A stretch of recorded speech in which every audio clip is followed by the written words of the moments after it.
계엄군이 국회 장악에 어려움을 겪자 윤석열 대통령이 계엄사 상황실을 찾아 직접 계엄군을 독려했다는 주장도 나왔습니다. 실패해도 비상계엄을 한 번 더 하면 된다며 마치 계엄 사령관처럼 병력 추가 투입까지 지시했다는 겁니다. 양소영 기자입니다.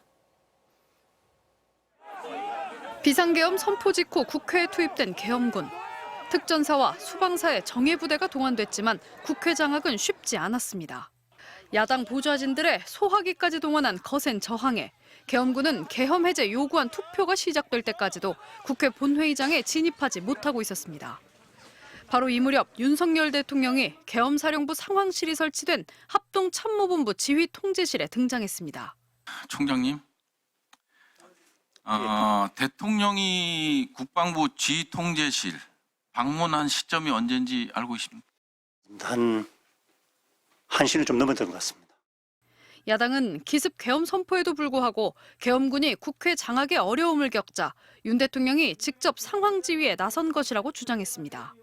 김용현 당시 국방부 장관이 직접 계엄군에게 작전 지시를 하며 국회 장악을 시도했지만 비상계엄 해제 요구안이 통과될 것처럼 보이자 대통령이 직접 계엄군 독려에 나섰다는 겁니다. 윤 대통령은 병력을 더 투입해라, 실패해도 또 계엄령을 선포하면 된다는 등의 이야기를 했다고 야당은 주장했습니다.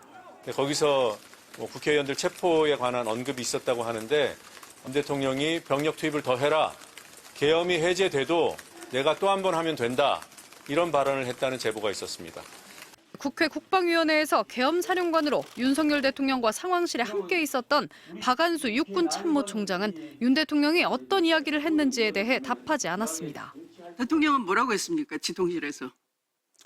그 부분도 말씀 제가 정확히 들을 수 없는 부분이고. 대통령이 있었죠? 계속 안 계셨습니다. 네. 계속은 있지 않았지만 있었죠? 예, 방문하신 적이 있습니다. 네.